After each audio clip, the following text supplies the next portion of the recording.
Si vous êtes nouveau sur la chaîne, n'oubliez surtout pas de vous abonner, de partager et de liker la vidéo. On commence.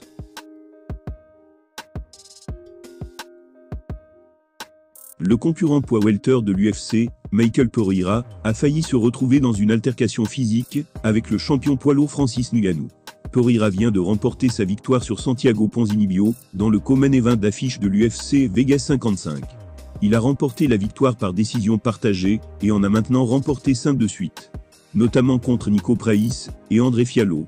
Lors d'une récente interview avec Canal Encarada, Pereira a détaillé ce qui s'est passé après sa victoire sur Ponzinibbio. Ce qui a conduit à un Ngannou furieux.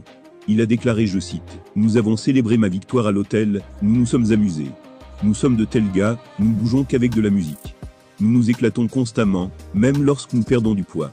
Je suis toujours à fond sur le rock, et mes gars sont les mêmes. Se déplacer constamment bruyamment, organiser des fêtes. Guéraille buvait sans arrêt, tout le monde plaisantait et s'amusait. Notre chambre était à côté de celle de Ngannou. Et comme la pièce était petite, et qu'il y avait beaucoup de monde, quelqu'un a eu une idée. Il a suggéré que nous allions nous asseoir dans le couloir. Et c'est ce que nous avons fait. Tout de suite après, devinez qui est sorti. C'était le champion des poids lourds Francis Ngannou.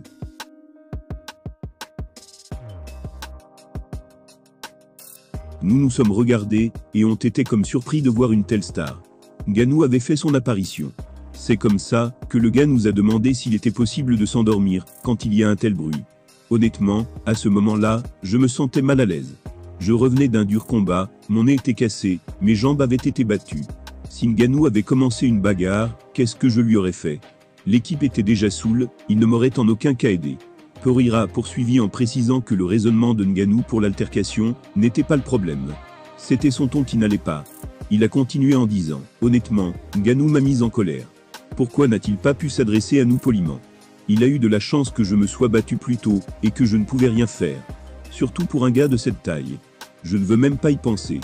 Je sais que c'est un gars modeste et gentil, mais pourquoi n'a-t-il pas agi différemment? Il aurait pu nous dire poliment de faire moins de bruit, et d'abaisser la voix. Je n'ai pas aimé la façon dont il nous a parlé, il faut être poli avec les gens. »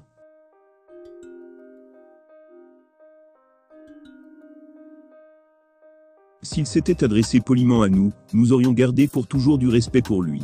Et donc, nous nous sommes juste tus. Qu'est-ce que c'est que putain, crois-tu que tu peux t'endormir avec un tel bruit? Frère, nous étions juste en train de boire. Il faut être poli avec les gens. J'aurais pu lui répondre aussi de manière impolie, pour qui il se prend. Ngannou n'est pas le seul combattant de l'UFC, avec qui Pereira s'est disputé ces derniers jours. Il était au milieu d'une polémique, avec le poids welter Georges Masvidal. L'affaire concernait un message que ce dernier a envoyé à sa femme sur Instagram. Ngannou se remet d'une opération à la jambe, mais reste sans doute l'un des athlètes les plus intimidants de la planète.